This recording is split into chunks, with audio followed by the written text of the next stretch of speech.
आपका स्वागत है आपके अपने YouTube चैनल महाअध्ययन में। वीडियो को लाइक करें और अगर अभी तक चैनल को सब्सक्राइब नहीं किया है तो जल्दी से कर दें।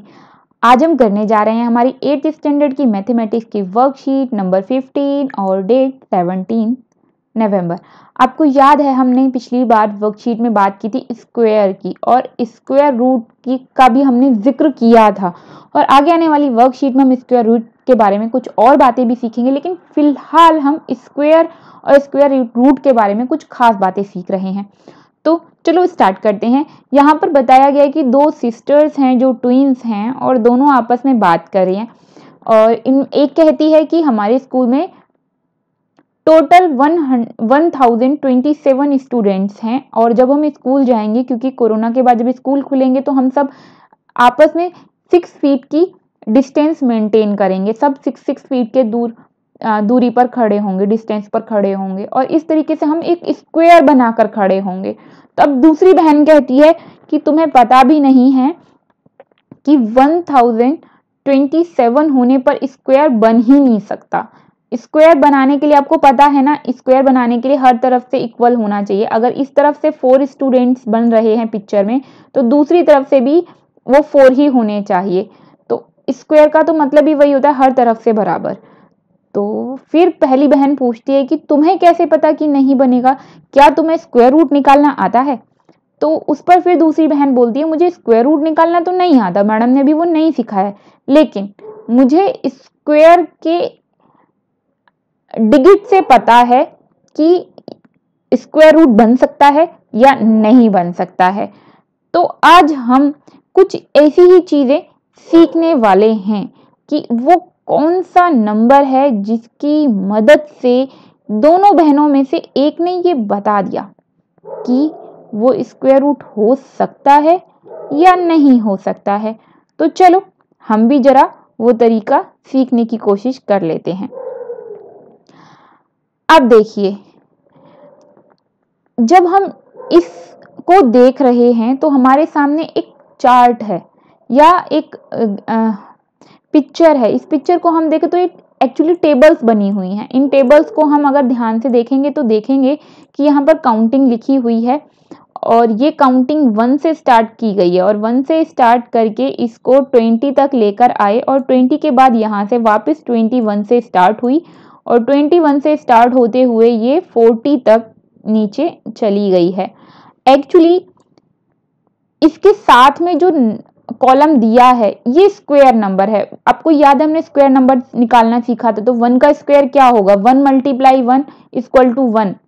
2 × 2 करेंगे तो स्क्वायर निकला 4। 3 × 3 करेंगे तो 9, 4 को 16, 5 का 25, 6 का 36।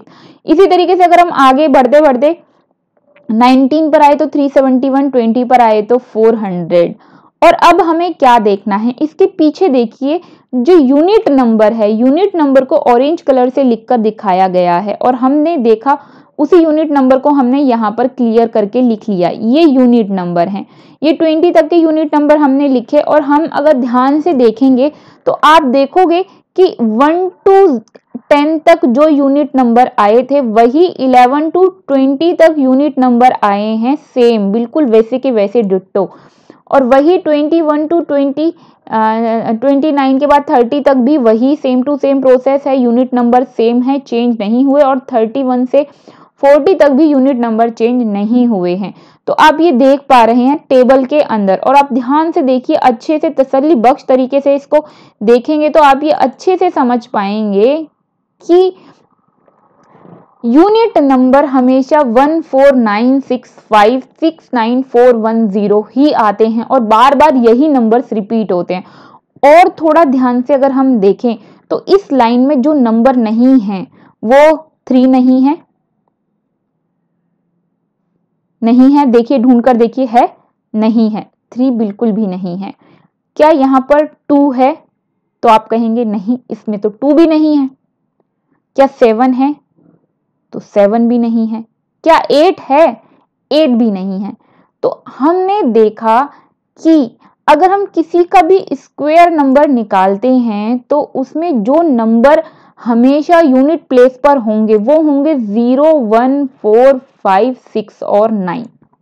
देखिए मैंने दूसरी तरफ ये मार्क किया है। और जो नंबर कभी भी यूनिट प्लेस पर नहीं हो सकते वो हैं 2, 3, 7, 8।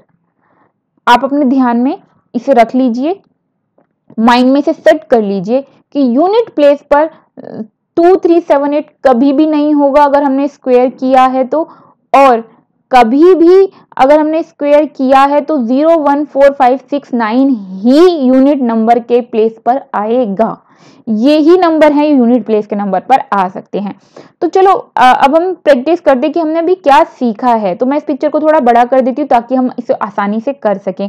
मैं यहाँ पर आपके लिए रिपीट कर देती हूँ जो नंबर अभी भी हमने वहां पे सीखे थे, ताकि आपको थोड़ा सा कंफ्यूजन ना हो। अभी अभी आपने सीखा ही है तो हो सकता है कि अभी थोड़ा याद करने में वक्त लगे। 4, 5, फिर हमने 6 की बात की थी और फिर हमने बात की थी 9। ये वो नंबर हैं जो यूनिट प्लेस पर आते हैं अगर स्क्वायर किया जाए तो। सबसे पहले इन्होंने पूछा है कि यूनिट प्लेस पर कौन सा डिजिट आएगा। तो आपको ये पता होना चाहिए यूनिट प्लेस कौन सा होता है। जो लास्ट वाला नंबर है वही यूनिट प्लेस है। तो आप इसमें से सबके नीचे मार्क करके आंसर दिखाएंगे कि इनमें यूनिट प्लेस कौन सा है। जैसे मैंने मार्क किया है, आप ऐसे मार्क कर सकते हैं, इसको सर्कल कर सकते हैं और अपने आंसर शीट पर जब आप सॉल्व करके दिखाएंगे तो ऐसे ने मार्क कर दीजिए लास्ट वाले नंबर को। ये यूनिट नंबर है, यूनिट डिजिट है, यूनिट प्लेस पर है। उसके बाद सेकंड क्वेश्चन इन्होंने हमसे पूछा है कि फॉलोइंग नंबर्स में से कौन सा परफेक्ट स्क्वायर नहीं है, नॉट अ परफेक्ट स्क्वायर। तो हमने बात की कि किसी भी डिजिट के पीछे अगर 2 आ जाता है, 3 आ जाता है, 7 आ जाता है और 8 आ जाता है तो वो कभी भी परफेक्ट स्क्वायर हो ही नहीं सकता। तो चलो देखते हैं इनमें से कौन कौन से परफेक्ट स्क्वायर नहीं है। 9 है, ये परफेक्ट स्क्वायर है। 8 है, ये परफेक्ट स्क्वायर नहीं है, तो आप आंसर में इसे लिखिए। 7 परफेक्ट स्क्वायर नहीं है।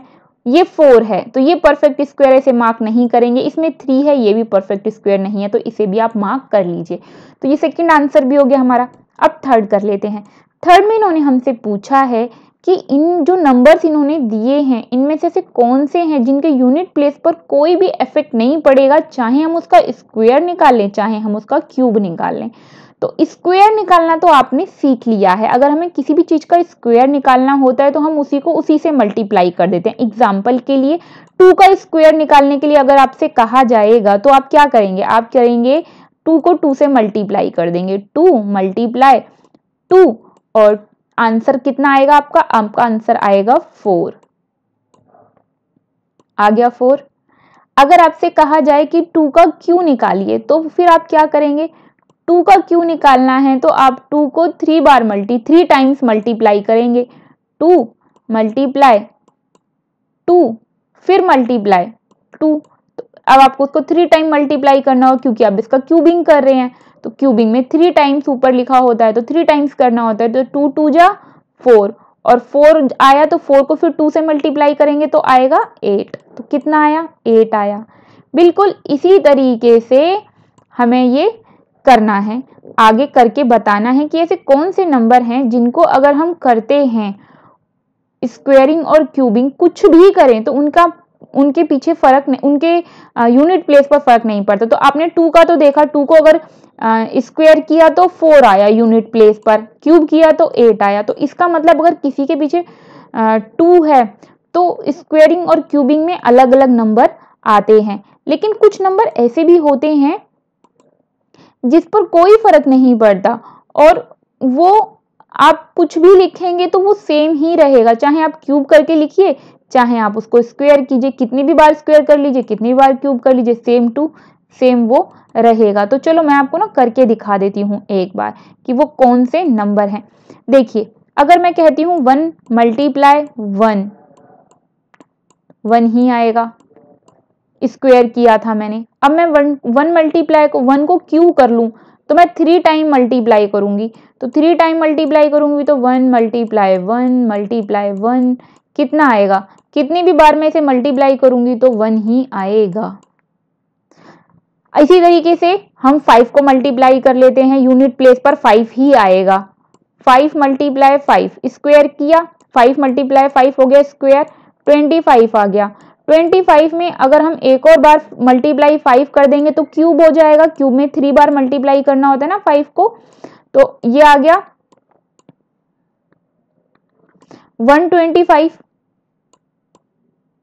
यूनिट प्लेस पर देखिए, यूनिट प्लेस पर स्क्वायर किया हमने तो भी 5 था, हमने यूनिट प्लेस पर क्यूब कर दिया तो भी हमारा क्या है, यूनिट प्लेस पर क्यूब करने के बाद भी हमारे पास यहाँ पर हम देख सकते हैं 5 का 5 ही है, और ये 5 जो है वो ज्यों का त्यों है, दिखाई दे ही रहा है हमें, ये 5 और ये भी 5। बिल्कुल इसी तरीके से 6 भी ऐसा ही नंबर है।